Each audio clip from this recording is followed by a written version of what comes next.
There is a war raging inside you, not against the world, but against the self you are allowing yourself to be. A self built on permission, on weakness, on the approval of others.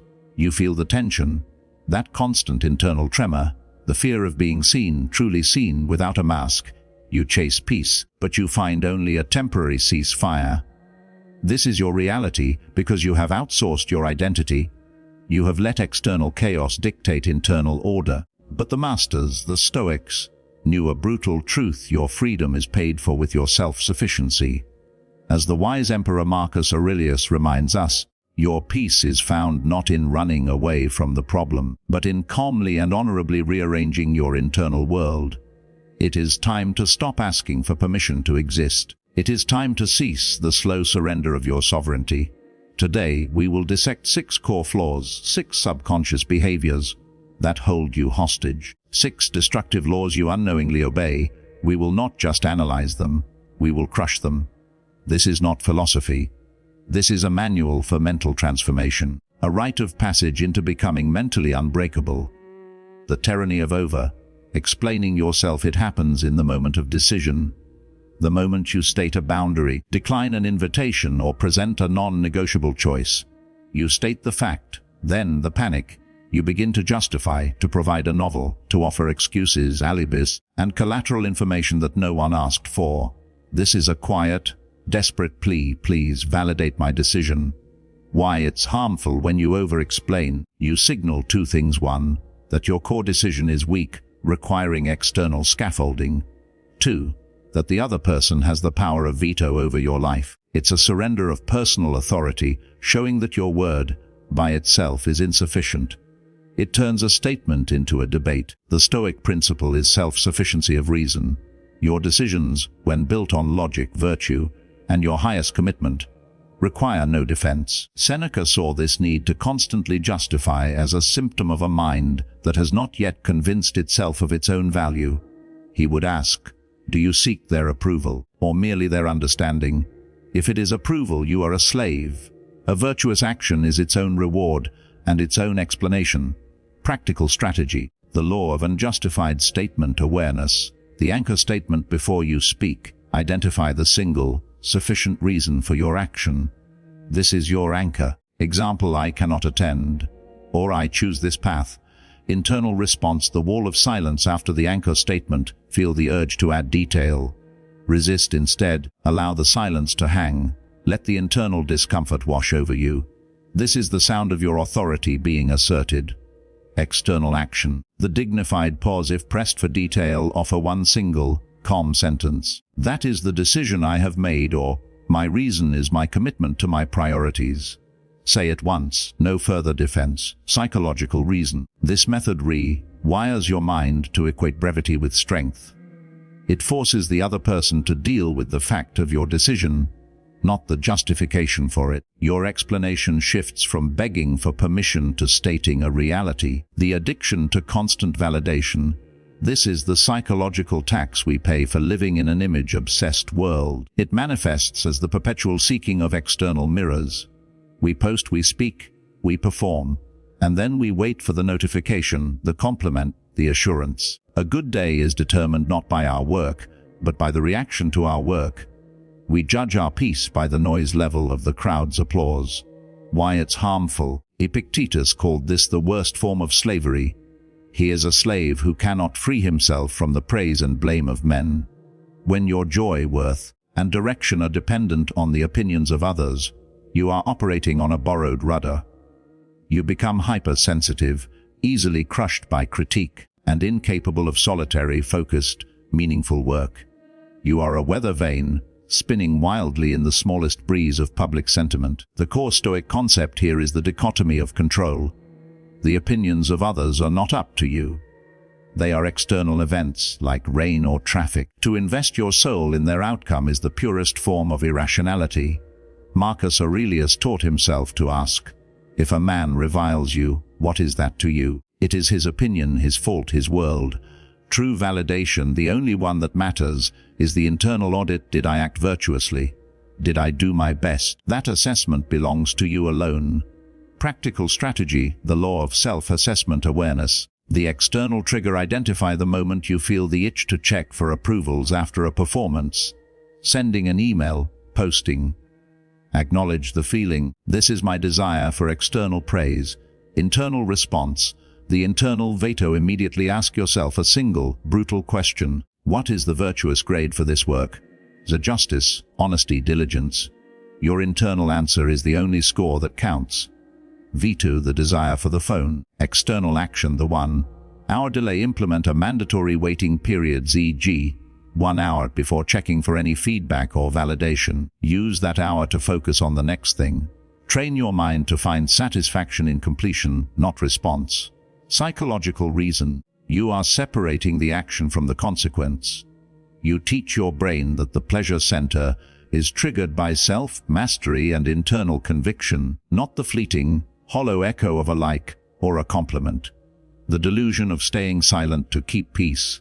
This is the silent rot that destroys character. The belief that temporary calm achieved by swallowing your truth is the same as genuine peace. You hold your tongue. You smile falsely. You avoid the necessary, difficult conversation. You allow a principle to be violated or an injustice to stand simply because the anxiety of confrontation feels too high. You do this to be liked or to avoid hassle. You are trading your soul's integrity for social convenience.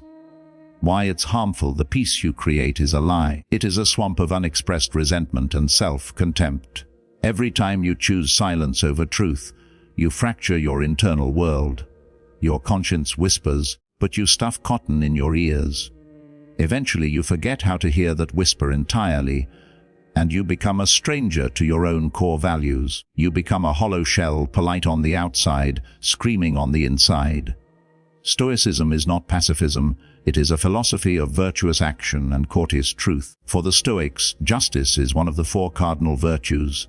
Sometimes justice demands a voice. Epictetus declared that a man should suffer any pain rather than renounce his principles. Your goal is not to be a doormat. Your goal is to be unbreakable. True peace is the lack of conflict between your actions and your values.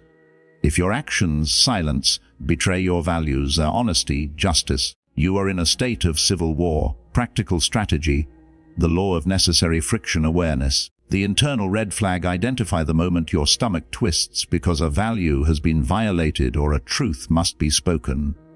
Acknowledge the cost of silence. If I stay quiet, I violate my integrity. Internal response: the virtue. Check immediately. Apply the Stoic framework. Is this truth required by justice? Is it required by honesty? Is my silence a form of cowardice? If the answer is yes, the conversation is non-negotiable. External actions: the principled statement: deliver your truth calmly, concisely, and without personal attack. Frame it around the principle, not the person. Example: I value truth too highly to let that statement stand, or my integrity requires me to disagree with that decision. Then accept the fallout with equanimity. Psychological reason: you are training your nervous system to associate courageous speech with internal self-respect, overriding the default fear response to confrontation. Your self-worth becomes linked to your integrity, not your popularity. The burden of accepting blame that isn't yours: you are the default scapegoat. When chaos strikes a group, a partnership, or a team, you step forward and accept the emotional shrapnel. You take responsibility for outcomes you could not control, for errors you did not commit. This is often rooted in a flawed desire to smooth things over, or a deep, toxic belief that you are fundamentally responsible for the happiness of others. Why it's harmful: by accepting undeserved blame, you confuse reality, diminish your actual accomplishments, and condition the world to dump its mistakes at your feet. You are volunteering to carry a heavy, imaginary weight. This practice exhausts your emotional resources and, critically, it hinders the growth of others, preventing the true culprit from learning and owning their error. You are enabling weakness, not fostering strength. This is a violation of the Stoic concept of okeisis, the idea of proper self-regard and what is appropriate for your rational nature. Your duty is to be responsible for your own will, your own intentions, and your own actions. To shoulder another's burden is a form of false humility and poor stewardship of your life force. Seneca taught that wisdom lies in precise categorization of what is ours and what is not. Own your mistakes fully, but refuse to own the mistakes of the universe or the failures of another person. It is not virtuous, it is sloppy. Practical strategy. The law of precise accountability awareness. The shoulder reflects when an incident occurs. Notice the impulse to immediately apologize or take the blame. Pause. Note the feeling.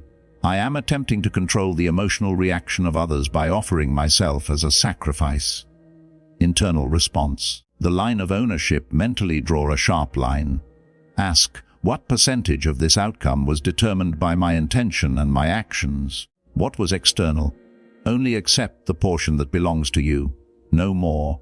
External action, the clean statement, acknowledge the event, but define your role with precision.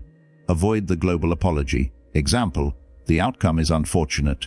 I regret that I did not foresee specific, controllable factor, but the final decision was made by other agent.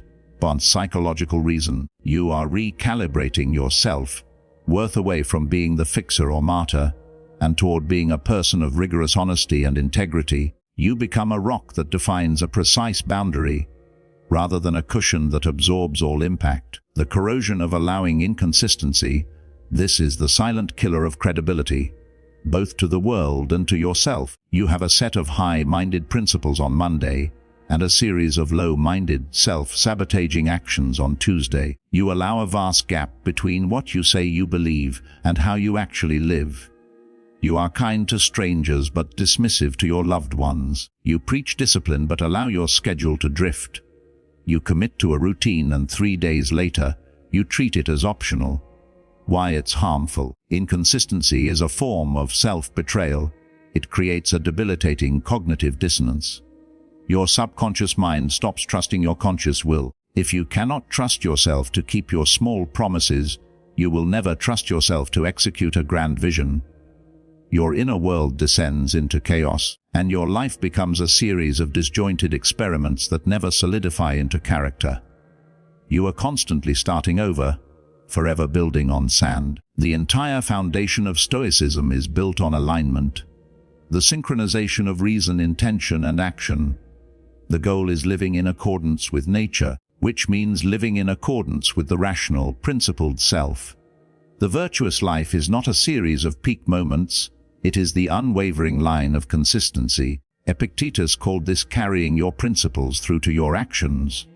When you allow inconsistency, you are telling the universe that your principles are mere suggestions. Practical strategy. The law of micro-integrity awareness. The principal action gap. When you feel the urge to break a small commitment, e.g., skip a workout, check a phone, eat a cheat meal, pause. Identify the core principle being violated. Example, this act is violating my principle of discipline. Internal response, the commitment question. Ask, does the future self I am aiming to become allow this inconsistency?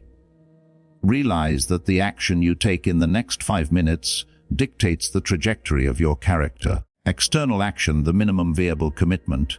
MVC, if the full action feels too hard, do the bare minimum required to maintain the streak of consistency. E.G. Not the full workout but one set of push-ups. Not the full writing session but one sentence. That the goal is not perfection, it is unbroken consistency. Psychological reason, the MVC ensures that the habit loop remains unbroken, signaling to your brain that the principle is non-negotiable. You are not just building habits, you are building a reliable self. A self that can be trusted to follow its own commands. The blinding of ignoring your intuition, this is the most subtle, yet deadliest form of self-sabotage. You walk into a room, meet a person, or hear a proposal. Your logical mind is offering pro-con lists, but your gut, that deep, quiet internal knowing, is screaming no. You dismiss it, you rationalize it away. You call it paranoia or overthinking. You substitute the easy, to articulate logic of others for the quiet, complex wisdom of your inner voice. Later, the inevitable chaos erupts. You realize I knew this all along.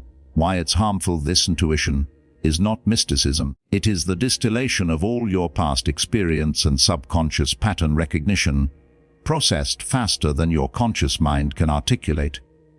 When you ignore it, you are throwing away your most valuable data. You are choosing to enter danger with only half of your intelligence.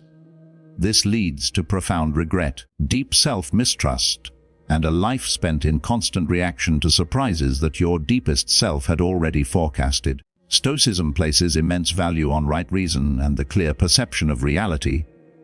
Your intuition, when stripped of emotional panic, is often the purest, most immediate form of practical reason, working with your accumulated wisdom. The Stoic exercise is to separate the impression, the initial gut feeling, from the assent, the judgment. Epictetus taught us to test your impressions. Do not immediately reject the gut feeling. Instead, treat it as an urgent piece of data requiring rational, calm examination, not dismissal. It is a guidepost, not a final answer. Practical strategy: the law of inner counsel awareness. The physical cue: identify the physical manifestation of your intuition, e.g., tight chest, sudden urge to leave, knotted stomach. Name it. This is my body communicating a warning. Internal response: the rational interrogation. Do not dismiss the feeling. Instead, respectfully interrogate it. Ask, what past data is this feeling referencing? What principle is being threatened? What is the risk if I proceed? External action: the delay and vet. Introduce a mandatory delay before committing to any action that contradicts the strong inner signal. Use the time to calmly, rationally vet the feeling's root cause. Do not act until the rational mind has understood the gut's warning. Psychological reason: you are creating a harmonious partnership between your fast, experienced subconscious intuition and your slow, deliberate conscious mind reason. This alignment generates profound confidence and prevents the self-betrayal that leads to crippling regret. You have seen the 6 chains. The chains of justification, of craving praise, of silent surrender, of false burden, of self-betrayal, and of ignored wisdom. These are not external enemies, they are internal habits you have cultivated, and they can be starved. The goal is not happiness, the goal is eudaimonia, a life lived in accordance with your highest self, a life of flowering strength. This requires the brutal honesty of the Stoics, the willingness to look at your weaknesses not with self-pity, but with the cold, precise eye of a surgeon. You do not control the world, but you control the fortress of your mind. Reclaim your sovereignty. Make your word sufficient. Let your consistency be your shield. Let your truth be your only peace. This is the path to becoming mentally unbreakable. Now, commit. In the comments below, declare the single law you will break today. Write I by the name of the law you choose, and begin the work. Let's continue the journey toward calm clarity and unshakable inner strength.